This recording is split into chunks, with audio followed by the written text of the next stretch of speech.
Have you ever stood in front of your closet feeling like nothing in there really reflects the woman you are today? Maybe you used to love fashion, but somewhere along the way, trends shifted, your body changed, and suddenly it felt like the world of style left you behind. I know that feeling all too well. A few years ago, I was getting ready for a friend's wedding, excited but also a little anxious. I must have tried on a dozen outfits, too tight, too flashy, too young. At one point, I looked in the mirror and thought, when did getting dressed become so hard? But here's what I've learned since then. Style doesn't have an expiration date. Elegance isn't reserved for 20-somethings. And you don't need to spend a fortune or change who you are to feel absolutely radiant. What you need are a few smart, timeless tricks and a mindset shift. In today's video, I'm going to reveal 7 powerful style secrets that helped me rediscover confidence in the way I dress, and more importantly, in the way I carry myself. These are not just tips about clothes. They're small changes that can make a big difference in how you feel when you step out the door. And trust me, tip number 4 changed everything for me. So if you're ready to feel more elegant, more put together, and more like yourself than ever before, let's get into it. Secret number 1, the power of monochrome. Let's start with something that might sound simple, but trust me, it works like magic, wearing one color from head to toe. I know you might be thinking, isn't that boring? But here's the thing. A monochromatic outfit isn't about being dull. It's about being intentional. It creates this smooth, uninterrupted visual line that instantly makes you look taller, leaner, and yes, more elegant. I remember a brunch I attended in Charleston a couple years back. One of those beautiful garden events with white tents, mimosas, and everyone dressed to the nines. I saw this woman, probably in her late 60s, walk in wearing a head-to-toe ivory outfit. Wide-leg linen pants, a silky blouse, low-heeled cream sandals, and a structured off-white bag. No loud colors, no patterns. But heads turned. She looked polished, graceful, effortlessly put together. And the best part? She wasn't trying to look young. She looked powerful. That's the power of monochrome. The beauty of this approach is that you don't need to go shopping. Chances are you already have pieces in your closet that are in similar tones. Try pairing a navy blouse with dark denim or a gray knit top with charcoal slacks. And here's a helpful tip. Don't stress about matching shades exactly. Slight variations in texture and tone actually make your outfit look more dynamic and layered. If you're not sure where to begin, start with neutrals. Beige, gray, white, navy. These are timeless, easy to style, and they work year-round. Once you're comfortable, play around with accessories. Add a gold cuff, a leather belt, or even a patterned scarf tied to your purse. Small touches that say, this was curated, not thrown together. Honestly, when I started dressing in monochrome, something shifted. I no longer felt like I was chasing trends that didn't speak to me. I felt timeless. And when you feel timeless, you walk taller. You speak softer, but with more certainty. People notice. You start to notice yourself again, in the best way. So if you've been staring at your closet thinking nothing fits your style anymore, try this. Just once. Choose one color family. Keep it simple. Step outside and watch how people respond. More importantly, watch how you respond to yourself. Secret number 2, the unexpected magic of a scarf. Let me tell you something I didn't realize until much later in life. A scarf is not just a piece of fabric. It's a style statement, a conversation starter, and sometimes even a little time machine. There was a Saturday market I used to go to in Santa Fe, full of handmade jewelry, fresh flowers, and little vintage stalls tucked between art booths. That's where I found it. A silk scarf, soft as a whisper, with deep burgundy and gold tones, folded neatly in a wooden tray. It reminded me of the kind my grandmother used to wear, not because she wanted to look fancy, but because she always believed a woman should have something that made her feel graceful, no matter her age or budget. I bought it for $12, still wear it to this day. Here's why scarves are so underrated. They're the easiest way to add sophistication to an outfit without buying a whole new wardrobe. You can wear one loosely around your neck with a simple blouse, tie it onto your handbag, wrap it as a headband, or even wear it as a belt if the fabric is long enough. Suddenly, your plain white shirt and jeans aren't plain anymore, they're personal. And the best part? You can find scarves anywhere. Thrift stores, estate sales, craft fairs, even online shops like Etsy. Look for prints that feel classic and elegant. Polka dots, subtle florals, paisleys. Think Audrey Hepburn, not Halloween costume. Go for silk or silk blends if you can. They drape better and last longer. What I love most is how scarves carry stories. Maybe it's one you found on a trip to New Orleans. Maybe it was passed down from your mom, or maybe it was just a $5 surprise you grabbed at a flea market on a whim.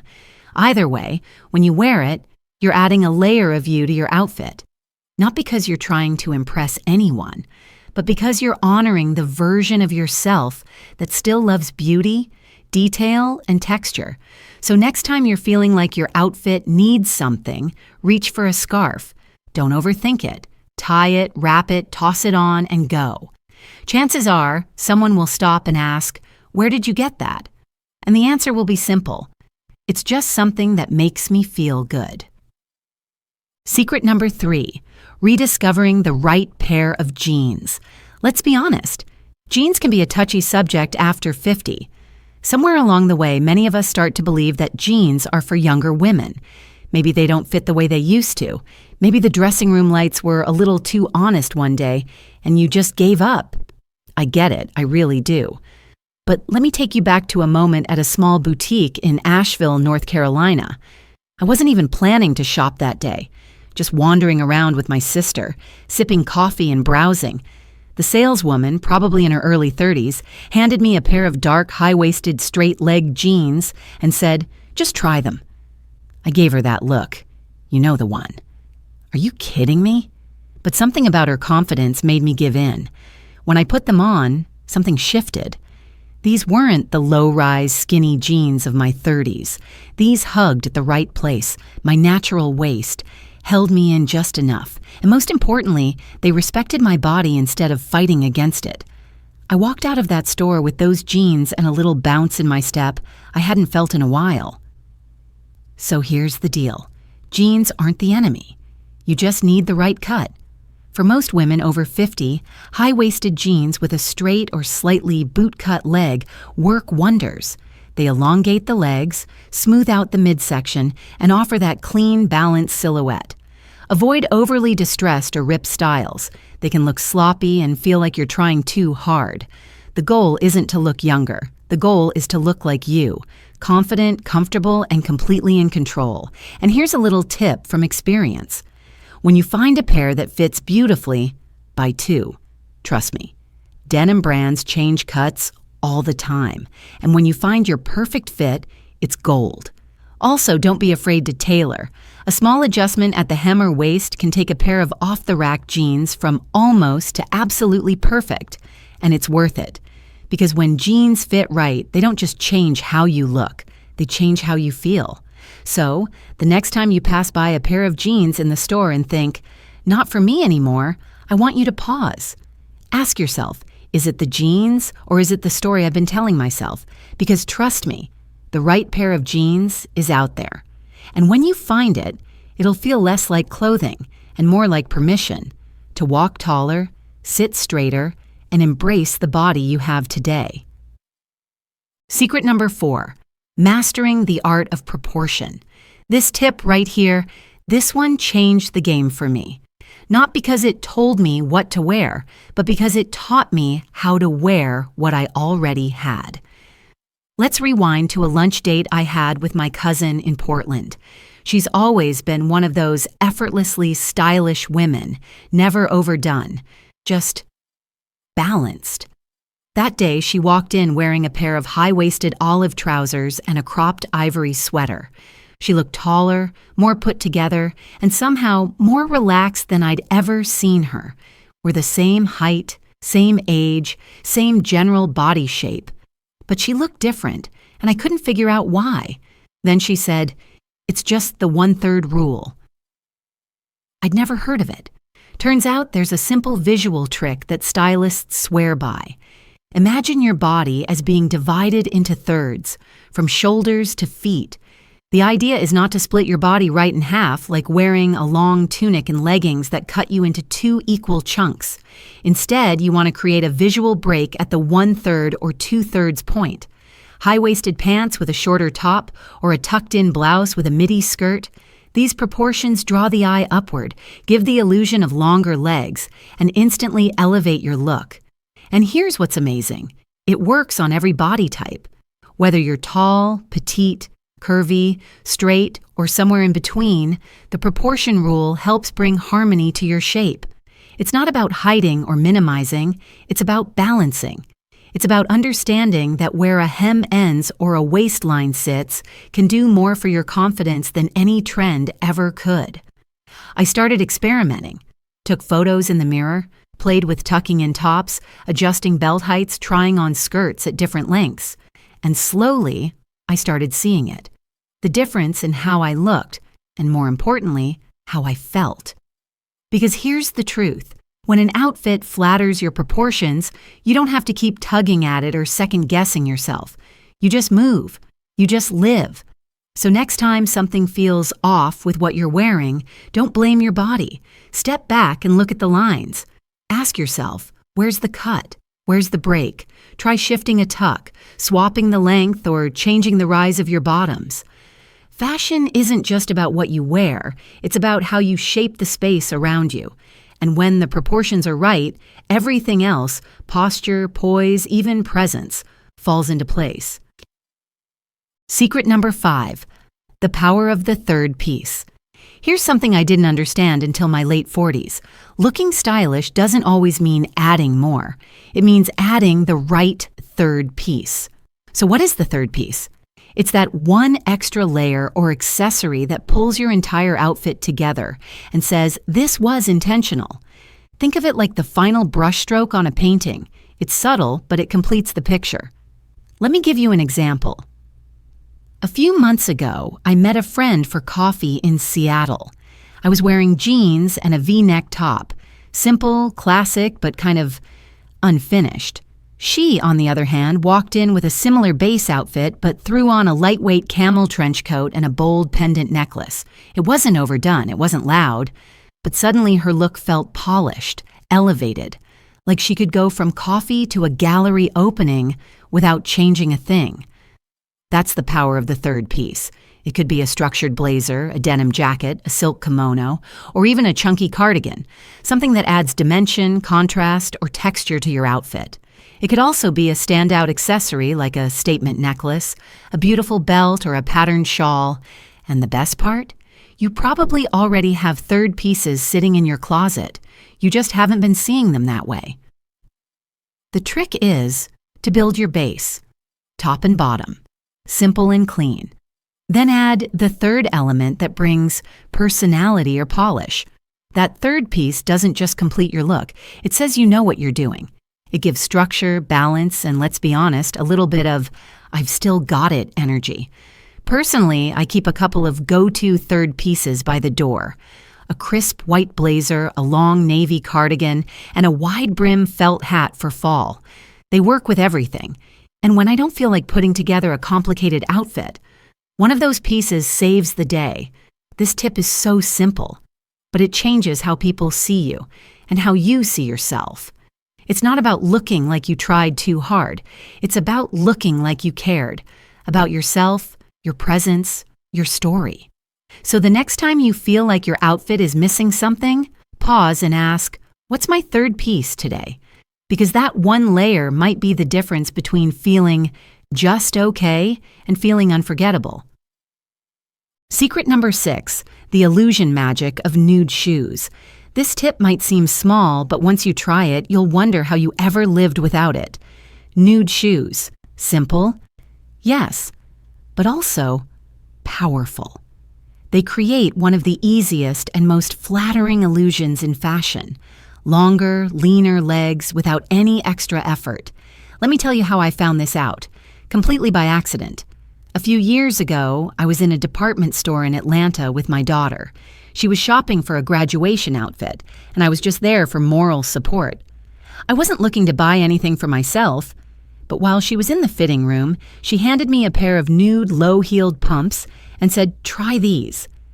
I gave her the classic mom response, "Honey, I'm not shopping today." But she insisted. So, for fun, I slipped them on with the jeans I was wearing, and when I looked in the mirror, I actually gasped a little. My legs looked longer, the cut of my jeans looked sharper, my whole silhouette just looked cleaner, polished. I didn't expect that at all. There was no magic lighting, no fancy outfit, just one pair of shoes that happened to match my skin tone. Here's why it works. When your shoes match your skin, they don't visually break the line of your leg. Instead, they extend it. The eye keeps moving from your hip to your toe without interruption. It's a simple trick, but incredibly effective, especially if you're wearing skirts, dresses, cropped pants, or anything that shows a bit of ankle. And nude doesn't just mean beige, it means you're nude. Whatever shade best blends into your skin tone, fair, medium, deep, it all works as long as it matches you. Once you find the right pair, it's like discovering a secret styling superpower. What I love most is the versatility. A good pair of nude flats, pumps, or sandals can go from brunch to business meeting to wedding guest, all without changing your shoes. You can dress them up or down and they never fight with the rest of your outfit. They support it. Personally, I now keep 2 pairs in my closet. One slightly glossy nude pump for more dressed-up moments, and one matte low-heeled sandal for everyday wear. They're both comfortable, neutral, and they make me feel put together even on the days I'm just wearing jeans and a tee. So if you're looking for an effortless upgrade, one small shift that has a big impact, this is it. Don't overlook the power of a shoe that disappears, because sometimes it's what you don't notice that makes all the difference. Secret number 7, the final touch. Makeup that honors, not hides. Let's wrap things up with something so many women over 50 struggle with, makeup. But let me be clear, this isn't about covering up. This is about enhancing who you already are. There was a time when I thought I had to do more concealer, more foundation, more contour, just to feel put together. But the more I added, the less I saw me in the mirror. And that's when it clicked. I wasn't trying to look better. I was trying to look younger. And that never feels quite right, does it? Here's what I've learned. Makeup at this stage in life isn't about transformation. It's about softening, highlighting, and celebrating. A sheer foundation or tinted moisturizer to even out skin tone. A cream blush in a peach or rose tone to bring a healthy glow back to your cheeks. A little mascara to open the eyes. Maybe a neutral shadow to add depth. And lips? Just choose something that makes you feel alive. A soft berry, a warm coral, a deep red on days you need a little extra power, and the most important tip of all, take care of your skin. No product can beat a well-moisturized face. Hydration is your best friend. It smooths, plumps, and helps every bit of makeup sit better. Even just 5 minutes of care each morning can change the way your entire day feels. I remember chatting with a woman at a retreat in Sedona. She was in her 70s, had the most radiant smile, and wore the lightest touch of makeup, just enough to bring her features forward. I asked her what her secret was. She smiled and said, "I don't hide the years. I just make them shine." That stuck with me. So if makeup has started to feel intimidating or unnecessary, maybe it's time to reframe it. Don't think of it as a mask. Think of it as a mirror, one that reflects back the strength, the softness, and the story you carry. Because elegance isn't about erasing time, it's about honoring it. True elegance comes from within. If you've made it this far, I want to say something you may not hear often enough. You are allowed to take up space, to be seen, to be proud of the woman you've become. Style after 50 isn't about chasing youth. It's about embracing depth. Every line on your face, every curve, every silver strand, they tell a story of someone who has lived, loved, learned, and grown. And no trend can compete with that. The 7 tips we've explored today, they're not rules, they're reminders that you can refine your wardrobe, update your makeup, or step into nude shoes. But the real transformation comes when you look in the mirror and say, I know who I am, and I like her. If you found even one moment in this video that spoke to you, I'd love to hear about it. Tell me in the comments. What resonated with you the most? What are you excited to try? I read every message, and this space is a place for real connection, not just fashion talk. And if this video made you feel seen, supported, or even a little inspired, I hope you'll subscribe. Because this channel isn't just about how we dress, it's about how we live, how we carry ourselves, and how we continue to grow beautifully every single day. Thank you for spending this time with me. Take care of yourself. And remember, true elegance doesn't come from clothes. It comes from within.